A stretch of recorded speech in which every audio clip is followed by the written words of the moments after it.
पापकर्तृ योग पे चर्चा करेंगे हम।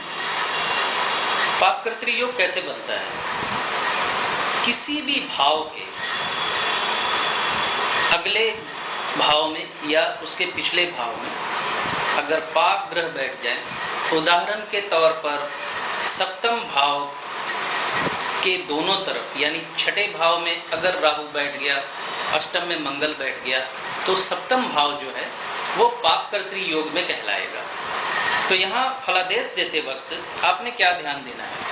अब सप्तम भाव को आपने पापकर्तृ योग में देख लिया तो सप्तम भाव प्रेशर में तो आएगा, पापकर्तृ योग अगर भाव पे बन रहा है तो आपने दूसरा बिंदु ये देखना है कि सप्तमेश यानी सप्तम भाव का जो लॉर्ड है, जो भी है, वो कहाँ बैठा है और उस पे क्या, उसकी क्या स्थिति है।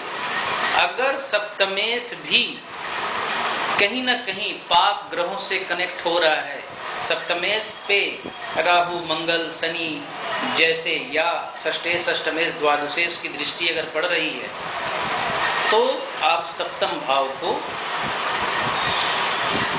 बिगड़ा हुआ मान सकते हैं। जातक के जीवन में सप्तम भाव के फल अच्छे नहीं मिलेंगे उसको। लेकिन अगर सप्तम भाव अगर पापकर्तृ योग में है, लेकिन सप्तमेश अगर अच्छी जगह पे है, सप्तमेश पे शुभ दृष्टि है, सप्तमेश बाय गुड लक शुभ कर्तृ योग में आ गया है, यानी सप्तमेश किसी भी भाव में बैठा हुआ है और सप्तमेश के अगले भाव में बृहस्पति बैठ गया है, पिछले भाव में चंद्रमा बैठ गया है, तो सप्तमेश शुभ कर्तृ योग में आ गया।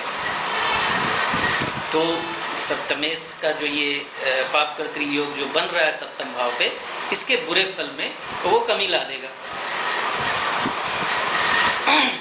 दोस्तों, मैं इधर उधर की बातों में समय जाया नहीं करके एकदम टू दी पॉइंट बता दे रहा हूं आपको। इस तरह लग्नेश पे भी, किसी भी भाव पे इस चीज को आप देख सकते हैं। पापकर्तृ योग लग्न के दोनों तरफ अगर पाप ग्रह बैठ गए तो लग्न दबाव में आ जाती है, यानी जातक दबाव में आ जाता है। अब लग्नेश की स्थिति भी अगर अच्छी नहीं है तो जातक की जिंदगी में वो ऊंचाई या वो सीढ़ी वो अचीव नहीं कर पाएगा, अंडर अचीवर रह जाएगा वो। अब कोई कुछ भी कहे, ऐसा कैसे, कोई क्यों डरा रहा है, ये वो, ऐसी बात नहीं है।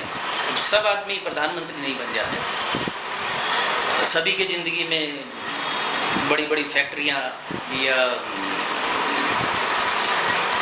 टाटा बिरला बनना नहीं लिखा होता। तो ये निर्भर करता है कुंडली की स्थिति पे।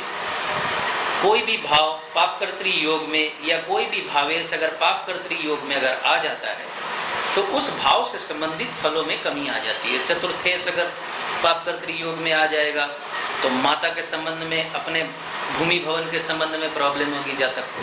सप्तमेश आएगा तो विवाह और पार्टनरशिप से संबंधित चीजों में उसको प्रॉब्लम होगी।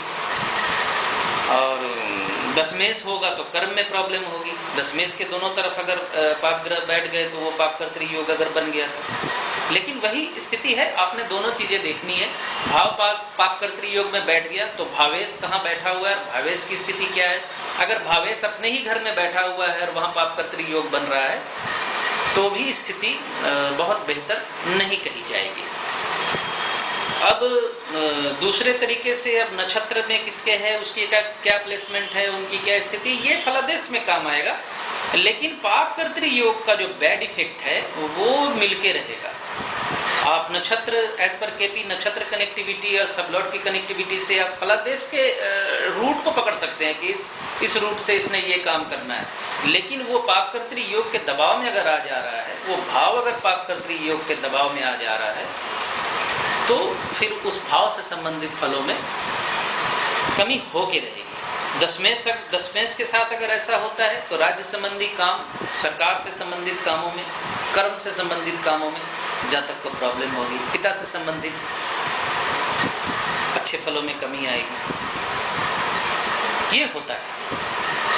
यही पापकर्तृ योग की छोटी सी व्याख्या है, बहुत बड़ी व्याख्या इसकी है भी नहीं।